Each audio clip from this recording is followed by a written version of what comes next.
support and participation. What I will do is initially give you an overview where we've come from in this war, and what the impact has been, and then perhaps something on the prospects before opening it up. And I will try and be crisp and to the point and brief, because as I would love to hear discussion and engage with some of the Q&A. So just a very swift recap. And I'm only going to go back as far as the 12-day war last June. You'll recall there were negotiations, and I'm going to go quite fast, so forgive that if it's a bit rapid. There were negotiations going on between the US and Iran in June last year, when they were interrupted by Israel preemptively launching strikes on Iran to destroy Iran's nuclear infrastructure, just before a round of negotiations that people were thinking might actually lead towards something of a deal again between the US and Iran containing their nuclear threat. That war lasted 12 days, was brought to an end after the United States was dragged into it. It was brought to an end by the United States bombing Iran's nuclear facilities and basically concluding the war with saying that Iran's nuclear threat had been removed. It went quiet for a while. There were other things happening in the Middle East, but the next focus on Iran really came at the end of 2025 with a range of protests, initially about the economic conditions in the country, which were very harsh and getting more and more difficult for people to feed their families because of the sanctions, which were very punitive on the Iranian regime and economy. Those protests turned into political protests against the regime. The government initially thought they could contain them by engaging in a relatively moderate way with the protesters, but quickly found they couldn't.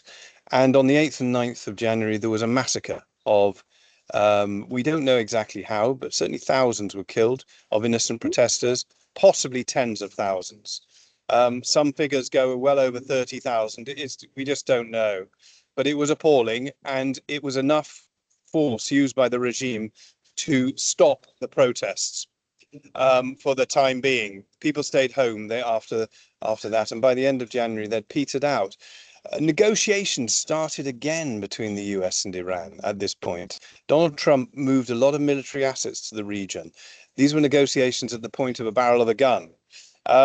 And there seemed to be a big gap between the two sides. The Americans' demands were maximalist. The Iranians were still on a much more JCPOA style negotiating mandate. But that was all cut off very brutally on the 28th of February, just 2 days after the fifth round of negotiations between Abbas Araghchi, the foreign minister, and Steve Witkoff and Jared Kushner on behalf of the United States in Geneva. They were going to meet the next week, but before that could happen, Donald Trump and Prime Minister Netanyahu of Israel joined, this time a joint offensive on Iran. And that was different from the June one, which had been an Israeli initiative undermining the US negotiations. Now, that first attack probably was triggered because the US and Israel got intelligence on where the supreme leader Ali Khamenei was going to be on that particular time, and they managed to assassinate him. So the ruler of Iran, after 37 years, the supreme leader, only the second supreme leader after Ayatollah Khomeini, who had led the revolution, Khamenei was killed along with many members of his family and of his son's family, Mujtaba, who, after a week of process within the Iranian regime, a process set out in Article 5 of the Constitution, interestingly, they followed it through, and they nominated, at the end of that, Mujtaba Khamenei, who was rather unprepared, apart from being the son of Ali Khamenei. Now, he stayed out of the limelight. He hasn't been seen in public, but he has purportedly made statements since his becoming supreme leader. What essentially, though, you've got now is a military junta, a set of securocrats and IRGC and others ruling Iran in a very hardline way, different from the more nuanced, albeit very brutal, theocratic autocracy that you had under the supreme leader previously. So there has been regime change in Iran, only I would say for the worst. It's going to be much harder to negotiate with this hardline military junta. Let's move on. Rapidly moving into the war itself, there have been various types of war. So there's been obviously the military war that's happened, which Iran retaliated very swiftly, and in a way that perhaps the White House hadn't fully expected, and others maybe were caught off guard as well. Instead of, like in the 12-day war, targeting Israel primarily and then using their proxies, such as the Houthi in Yemen, to target Israel, this time round, the Iranian regime decided to cause as much pain as possible to the US by targeting US allies in the Gulf. These were countries that hadn't actually been aggressive necessarily to Iran. In fact, some of them had been involved in trying to negotiate and bring about negotiations between the US and Iran. But countries like Oman, countries like Qatar were targeted. This has caused massive impact, and I'll come on to that in a minute. So you've had the military war, which has been very asymmetric in as much as the US and Israel obviously have far more sophisticated kit, but the Iranians have taken a much more strategic, patient approach in after a flurry of missiles and drone attacks over the first few days. They settled back into just launching about less than 100 missiles or drones each day, but as I say, targeting a range of places across the region, not just in Israel. And this has caused massive pain to the GCC countries, and we can come on to how badly they've been affected by all this in a moment. So the military war, which undoubtedly the US and Israel have won in one sense, but not conclusively, just in terms of firepower and the damage done and the number of strikes, which Pete Hegseth, the US Defense Secretary, in his charming way, is very pleased to present in his press conferences as being the main purpose of the war, the number of strikes and the damage done. But I would suggest that may be missing two of the other elements of the war. First of all, the infrastructure war, which is happening. So the targets that the Iranians have hit, they haven't hit as many, but they've hit some very important strategic targets, as I was saying, in the GCC countries. So, for example, Ras Laffan, where our very own Rob Sherwin, who may be on the call, I think Rob's on the call. Rob used to be the deputy head of Shell's operations in Qatar, running Ras Laffan. That's been hit early on in the conflict. And that is important because obviously that is Qatar's main LNG plant, and also accounts for a huge number of exported gas supplies to countries all around the world, including the UK.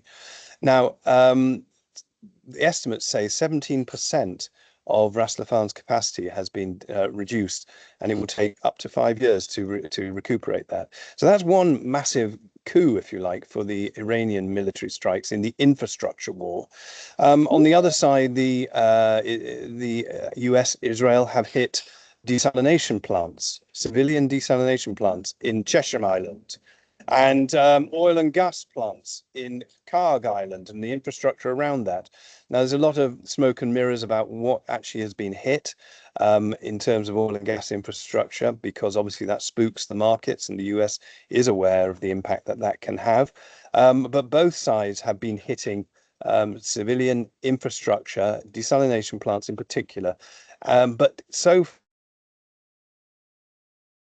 actually, if they chose to, at some point, and they might if the ceasefire breaks down and Donald Trump goes big again and escalates, if the Iranians chose to hit GCC desalination plants, that really would have a huge impact because they're so important for the water supplies and the life generally of many of those countries in the Gulf.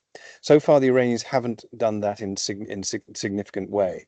So there's a military war. The Americans and Israelis are winning that.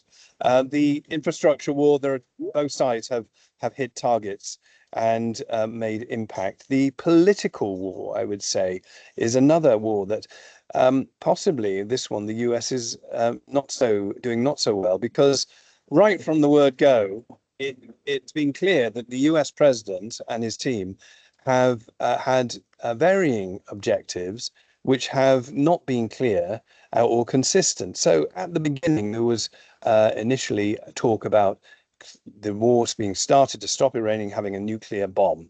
That quickly morphed into being about regime change when Donald Trump, after killing the supreme leader, called for Iranians to rise up and get out on the streets. They didn't do that.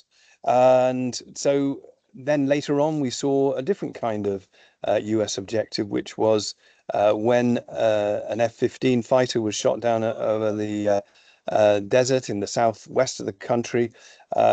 The US focus over Easter weekend was all about recuperating the lost airman who was on the run from the IRGC and Basij forces trying to capture him for over 24 hours. And that became the main objective of the US war at that point, it seemed. Recently in the weeks following the conflict, we've seen an increasing focus on the US wanting to undo the damage done to the Straits of Hormuz. Before the war started, the Straits of Hormuz was threatened by Iran, but passage went through more or less unhindered most of the time. It was an international waterway. Nobody claimed ownership as such. One unintended consequence of this war has been that Iran now is claiming ownership and has effectively, since announcing it on the 3rd of March and then later on actually implementing it, the IRGC has closed the Straits of Hormuz. And they don't need to actually blow up oil tankers because, of course, the companies that own these tankers, who employ the sailors on the tankers, who have to get insurance for their tankers, they have taken the decision themselves not to sail through the Strait of Hormuz under threat from the Iranians. So that reopening the Strait of Hormuz now has become the US main objective of the war, it seems. That wasn't even discussed before the war, although those who followed the relationship between Iran and regional neighbors and the US warned, of course, that there was always the possibility that Iran could close the Straits of Hormuz. It's done it for the first time. It now de facto controls the Straits of Hormuz. So on the political front, in a way, the Iranians can claim greater successes in terms of their not only their survival, which is their main objective, but they've also managed to stake an effective claim to controlling the Strait of Hormuz in the future. I think it's very unlikely we'll go back to a situation that existed before of free passage without any charge, despite the fact that obviously the president is very exercised about this. Israel's political objectives have been much clearer throughout and consistent. Right from the word go, it's been about regime change, and failing that, Israel wanted to see Iran greatly weaken the Islamic Republic, infrastructure destroyed, and it's gone about that systematically. And I think feels that it's achieved a great deal, but there's much more to do. It certainly hasn't achieved regime change, but it's certainly degraded the Islamic Republic's infrastructure. And obviously, many of the Islamic Republic's leadership, the regime's leadership, have been killed. There's one last war which I think we might hear more and more of if the ceasefire breaks down. It's a civilizational war. And this is very disturbing. You will have noted that Donald Trump, just before deciding that actually he'd give some space for talks, which was very welcome, I think. But just before then, he was talking about sending Iran back to the Stone Age, destroying a civilization. Now, there seemed to be no sense of irony when he was saying that at the same time as US technology was allowing the Artemis spacecraft to push mankind's civilizational capacity into new regions and in a new way, in a very positive, celebrated story. The same day, the president was talking about destroying one of the country's civilizations, which is at the root of all Western civilization, of course, as everyone on this call will be fully aware. So that is worrying, and there's lots of evidence to suggest that the bombing that the US and Israel in particular have pursued in the last week or more has been increasingly focused on destroying the Islamic Republic, but also the Iranian civilization. Now, I cite as evidence for that a horrific bombing of one of the oldest synagogues in Tehran. And this hasn't got much airspace or reporting, but the Israelis, I think it was Israelis, it's not clear, but it seems probably Israelis, which sounds extraordinary, but dropped bombs on the synagogue in the center of Tehran, centuries old, and reports suggest that Torahs and other documents dating back 3 or 4 centuries or more were buried underneath the rubble. Now, that's in the last few days. Now, that seems to me about destroying the Iranian people's civilization, not just the Islamic regime. And of course, we've seen bombing of railways and bridges. So let me bring us up very quickly up to speed. And I'm conscious there's so much to cover. We're in a situation where until a few days ago, it was a question of would Donald Trump escalate, or would he take the off ramp and declare victory? He's had many opportunities to take the off ramp before now, including on that first weekend when he could have declared victory, having killed the supreme leader. But anyway, this time he did choose it, I'm very glad to say, with 90 minutes to go before his deadline expired to send Iran back to the Stone Age. I think the impact so far, all round, I would sum up as lose-lose, and I can unpack that for people if they're interested. I think Iran has lost overall in many ways. It's lost, obviously, the Islamic regime has lost a lot of its leadership and its infrastructure. But at the same time, as I mentioned, it's also gained a few things, such as a new negotiating card, the Strait of Hormuz control, which some might argue means that it doesn't need to ever have a nuclear bomb to guarantee its own survival, because it will in future just be able to threaten to close the Strait of Hormuz again in order to stop attacks on it. But so far, that's still to be worked through. I think at the moment, Israel is feeling very pleased with the outcome so far, but I fear that at some point this might come back to bite not only Netanyahu, but the very pro-war approach apparently being taken by the Israeli public. It's not been seen well in many of Israel's closest allies, countries, in opinion polls. In the same way, the war is playing badly in with the US public, including with the MAGA base and some Republican leaders. But I think, you know, this may be a short-term Pyrrhic victory for Israel militarily. The big losers so far, obviously, are the Gulf countries. And many of you will be familiar with that. Some of you may be normally resident in them, and you're now out of those countries. And the question will be, when do you go back? I just ask and wonder, you know, who's going to be buying $1 million apartment in Dubai anytime in the near future? But these countries have resources, so they will be rebuilding, and they obviously want the war to finish as soon as possible. They want a settlement because that is stability is essential to their economic model. I think the US has lost in terms of reputation. They didn't need to start this war. The US president, in my reading, was, put it crudely, was conned into doing this for whatever reason by the Israeli prime minister. The US is now seen as an unreliable ally. And this is not just by European NATO allies who have come under pressure from the US president to do more, but also the US is seen as an unreliable ally by the GCC countries whose views were ignored before starting this war. They made very clear to President Trump and his team that direct conflict at this time was the wrong thing to do. They were ignored. The global economy has obviously been a big loser, and that's affected the UK, European countries. I'm in touch with people in South America, and they also report direct impact already from this war, not only at the petrol pump, but we're seeing the cost of fertilizers going up. We're seeing interesting, and again, lots of unintended consequences.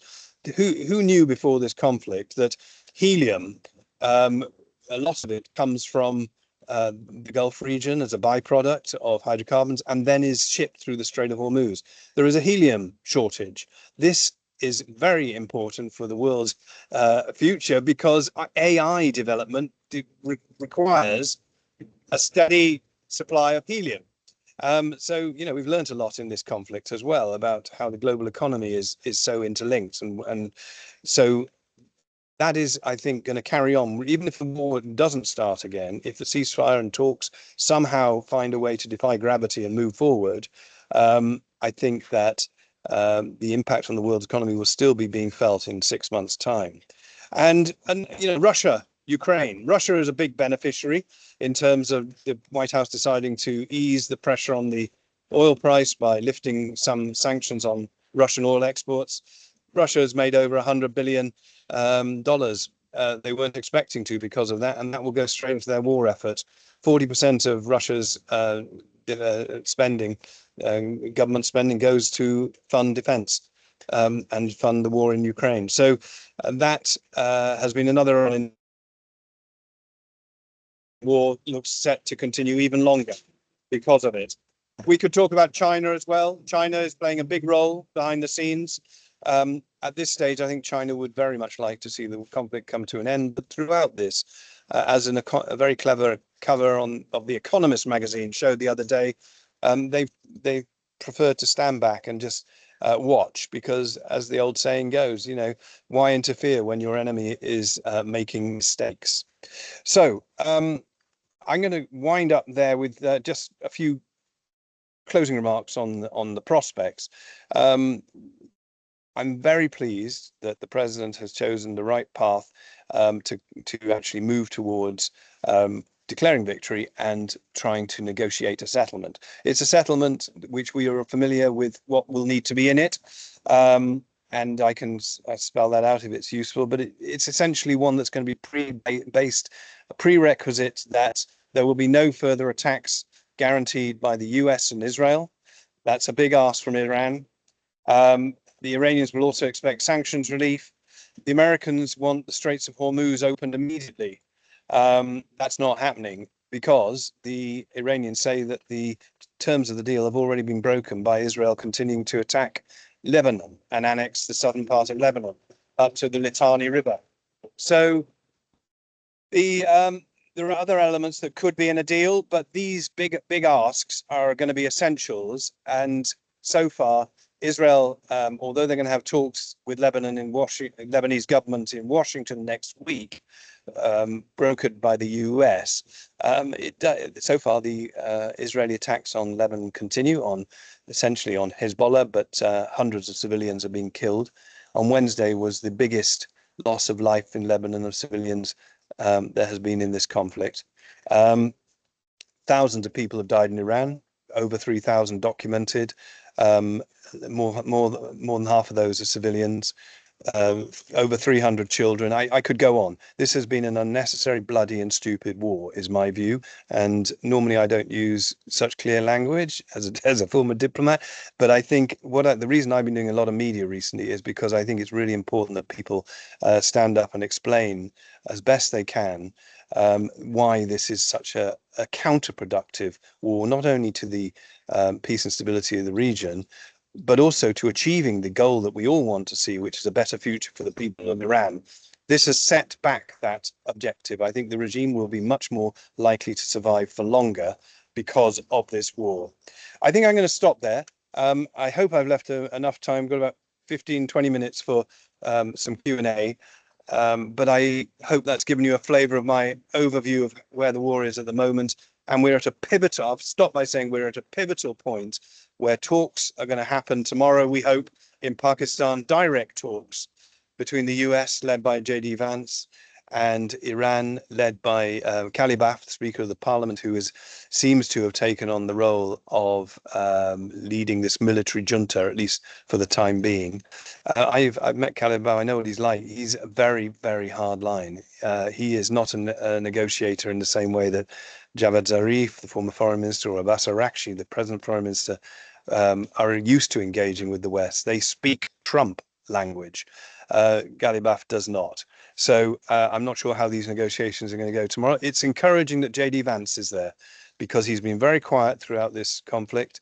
You remember, before he became vice president, he was always of the MAGA side that said we didn't want the US to be embroiled in foreign wars. So the fact he's been given the opportunity to lead these negotiations to the US rather than people like Jared Kushner, who obviously are very close to Netanyahu, is probably an encouraging sign. But ultimately, of course, it will depend on whether the US president is able to compromise, whether he understands why Iran will not reopen the Strait of Hormuz until they see the war in Lebanon stop and they have a guarantee about their own future security.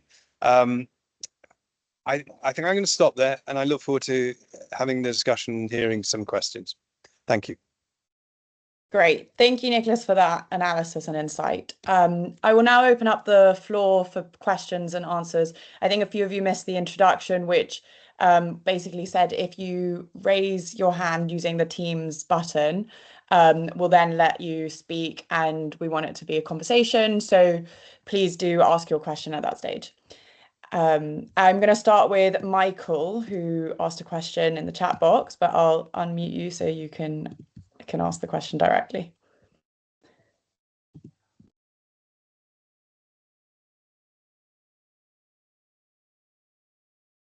There we go. Thank you so much, Sophia, and thank you very much, Nicholas. You were listing the types of war that are ongoing, and my question is there also a cyber war? If not, why is that not happening? If it is, why is it not getting airtime?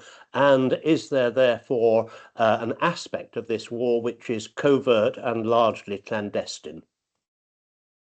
Excellent question. And there is a reason why perhaps we aren't hearing much about the cyber war, because so much of it is clandestine and covert, as you say, and waged by dark forces, whether in Tehran or elsewhere. My assumption is there is a very intense cyber war going on at the moment, at least in terms of attacks and then attempts to block attacks on both sides.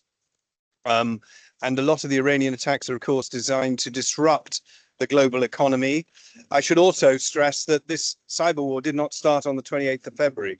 There has been an ongoing cyber conflict and tit for tat, and some major successes on both sides, I think, ongoing for years, including going back beyond the time when I was in Tehran. But it's only grown much greater since then. So yes, I think, Michael, that's very much a part of what's going on behind the scenes, and we may hear more about that in due course, but I'm not surprised we're not getting daily reporting on what's happening there. It will be affecting all of us in ways that we aren't totally clear about.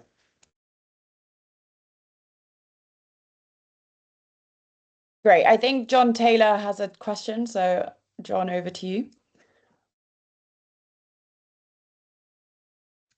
Hi, Sophia. Thanks very much for unmuting me. Hi, Nicholas. It looks like you're somewhere warm in Europe by the look of your the backdrop behind you.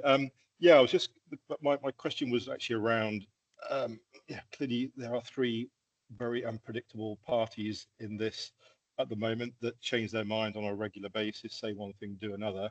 And I guess from your perspective and significant experience in the region, Nicholas, what are the chances of this becoming a wider conflict and going to the next stage should the talks in Islamabad this weekend not be successful? Yeah, I think just one nuance, I think, on your three unreliable parties. I think, to be honest, the Israelis and the Iranians are fairly predictable. Both of them make statements which sometimes are clearly not true. And I've had Iranian foreign ministers lie to my face directly with a smile, and that's how they operate. But they are, the Iranian regime, at least until this war, has been fairly predictable in many ways, unpleasant but predictable. The Israelis predictable in their own way. I think the really unpredictable element is, of course, the United States, and that is what in the wider geopolitics has been so disturbing for many, that the nation that is the only real security superpower standing is no longer, the statements that come out of the leadership can no longer be taken at face value. That is something very new and something very disturbing. Now, sorry, the second part of your question, John, do you want to just repeat that? Sorry, I lost myself there. Can you remember it, Sophia? So what are the chances of this war becoming a wider conflict? Wider escalation, yeah. So I think unfortunately, if I had to call it at the moment, I think the chances of a smooth transition, John, to having talks tomorrow, which lead on to then more substantive talks. And within 2 weeks, there is some kind of negotiations happening towards a sustainable settlement and a better future for the Middle East. I think the chances of that are very low. I'm very relieved and pleased that there has been a cessation of the intensity of hostilities, although they are carrying on to an extent. The Kuwaitis were complaining yesterday that Iran had hit them. Iran's denied that, interestingly. So I'm not quite sure what's going on there. But there are still strikes going on in both directions in a much more limited way. I think if there is escalation, if the talks break down, if then Donald Trump does suddenly say, he's already saying, why aren't the Iranians opening the Straits of Hormuz? And they're both disagreeing about the terms of the ceasefire as regards Lebanon. If the talks break down, then I think you will see an escalation. The US will probably double down. They'll spend even more billions of dollars on bombing Iran. But I think probably to the same effect. The three things that would need to change in order to actually change the regime in Iran, there doesn't seem to be much sign of them so far. And this initially clearly surprised the president, but not seasoned observers, I'm afraid, of Iran. So the three things you need is a popular uprising against the regime, or you need to have a revolt from within the regime. And neither of those things have happened, despite the regime being weakened in some ways. Or you need to foreign invasion, boots on the ground.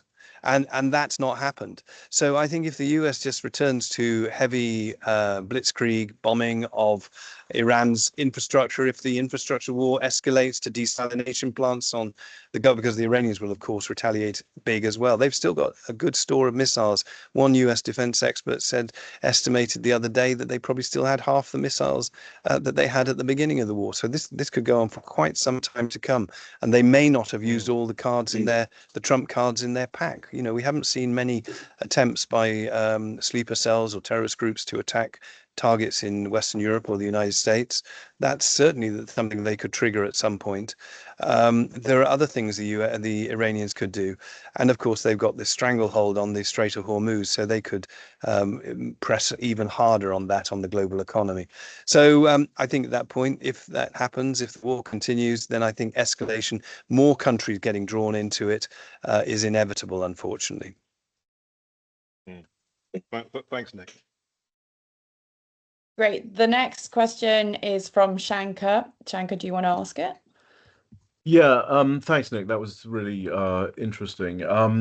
The questions on the Straits of Hormuz, and we do a fair amount of stuff on trade and on the shipping with the shipping industry. And I think, even before this, there were real concerns about what was emerging in sort of global trade routes around the world, that there are about 8 or 9 choke points in the world for global trade. If 1 or 2 of them go down at the same time, it's huge, has a huge impact.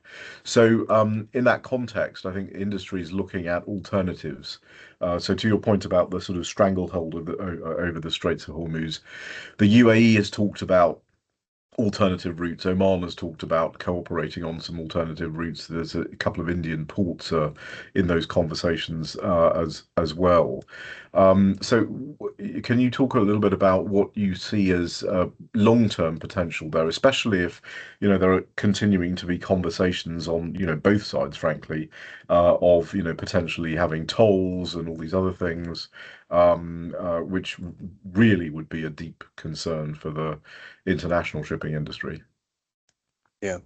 Thank you, Shankar. I mean, and I'm very conscious in replying to you, or trying to reply to you, that I'm talking, if those who don't know you on the call, Shankar is one of global economic experts, and great privilege to have you with us, Shankar. And I might turn the question back on you at the end for a short response on what you think the long-term economic consequences will be. Shankar has advised the White House as well, so may have a sense of how this is all playing within the US administration.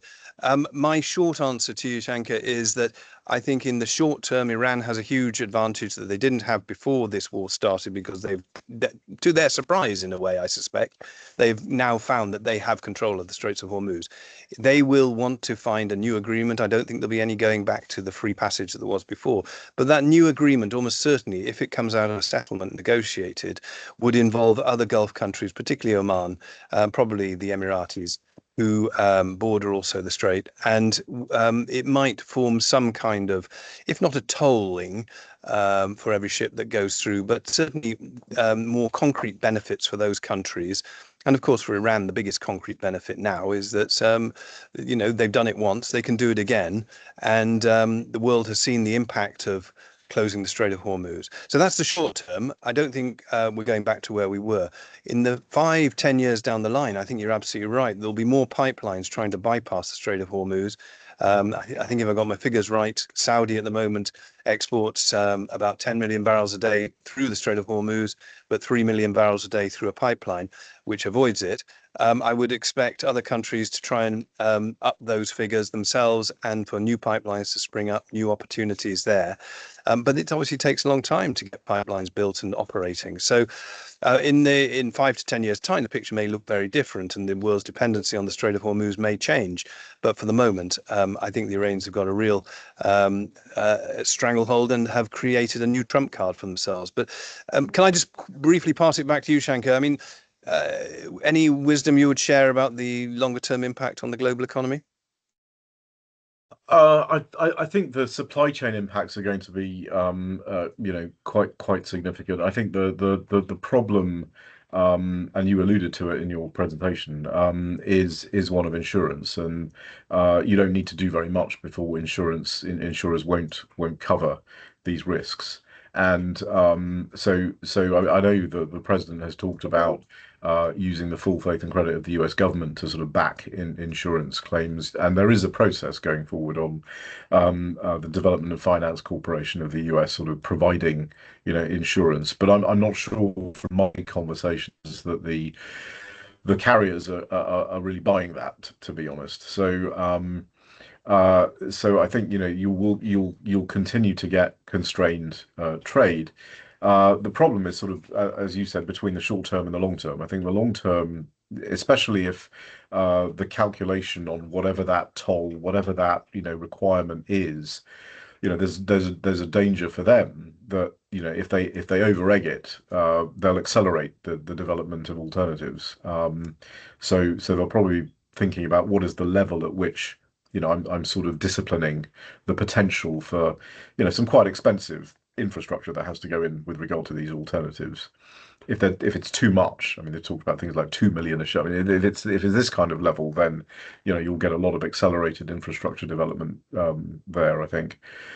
But I think short term, it's difficult to see that there won't be a pretty significant global impact, and it's particularly damaging, of course, for East Asia. And already I think there are big consequences in Korea, Japan, Singapore, all of those countries that are more dependent on it.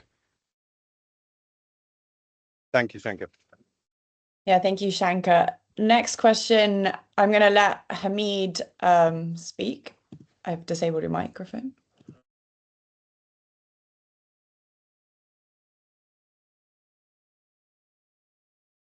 Hamid, are you able to unmute yourself?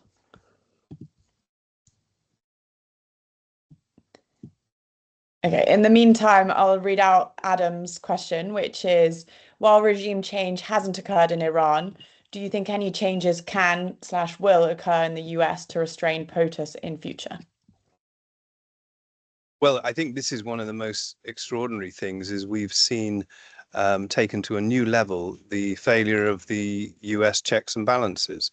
The US system throughout my diplomatic career, was praised and recognized as being supreme, the way the Constitution had been drafted, so that the checks and balances meant that you couldn't have rogue presidents, you couldn't have one part of the administration, the Supreme Court, or any other part of it going rogue. I'm afraid to say that has been shown to be a bit of a, as President Trump might say, a paper tiger. And in fact, what we're seeing is there's very little effective restraint on the White House. And the president seems to be able to decide what he's doing day to day in the war without taking advice, or whether from the military or from his political partners in Congress, or And I think this has been extraordinary. I'm sure there are Americans on this call who will be deeply disturbed by that, just as Brits such as myself, who are deeply attached to the US and its history and future, are also distressed to see the political system in the US under such pressure.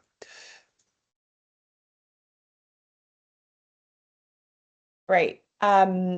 Next question is from Abdullah Al-Wandari. Do you want to unmute yourself and ask the question? Hi, Nicholas. I have a question. It's something I picked up from what you were saying, in the sense that I think you said that perhaps all Gulf countries, or at least Gulf countries themselves, are obviously really eager for the war to end.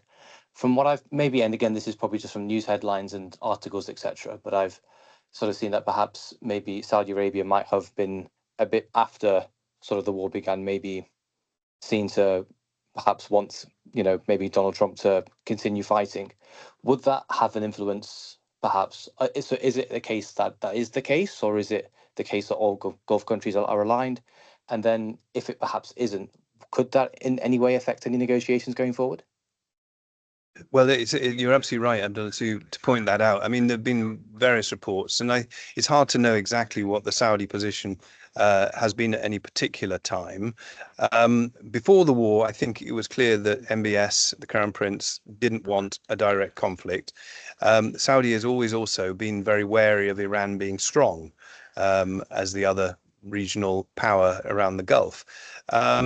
Now, once the war started, it seems that maybe MBS decided that it wouldn't be so bad for Saudi if Iran was completely degraded. Excuse me a sec. Train going by. Sorry about that. It's like an outside broadcast, isn't it? The Saudis may have thought, actually, it may be no bad thing if Donald Trump finished. I think the realization among most Saudis is that this is not a good situation for the kingdom to be in, and it's obviously damaging to oil exports given the Strait of Hormuz closed, but also the regional turbulence is very damaging, and what it means for the long-term projects as Vision 2030 is now a very real question. So it's very hard to know what MBS is thinking, but at the same time, I'm pretty confident the majority of Saudi citizens would not want to see a situation where Saudi Arabia was fighting side by side with Israel against Iran. That would be a step far too far, and I'm sure the leadership is very aware of that. Thank you. One more, Sophia? One more, I think. So Hamid still has hands up. So let's see if he's able to unmute himself. But if not, I think that's a wrap from the questions. Any luck, Hamid? If not, you can always text us separately online, and we'll try and get back to you. Yeah, I don't think it's working. Okay, great. Well, thank you very much for all those questions. They were very insightful and added to the discussion, definitely. So thank you. Before we close, I would like to highlight just a couple of upcoming events that we have for the Middle East Association. One such event is on cybersecurity and tech on the 11th of May. I think following this conversation, there should be some interesting discussions on kind of how cybersecurity is being used in warfare and to disrupt regional politics. But it will also the discussion will touch on how business and individuals can protect themselves in this kind of very confusing tech world. That's on the 11th of May. Then we also have our flagship event, the Ambassadors Reception, which will be at the end of June. So that brings together the ambassadors from the UK to the Middle East, and also the Middle East and Arab ambassadors to the UK. So we hope to see you all there.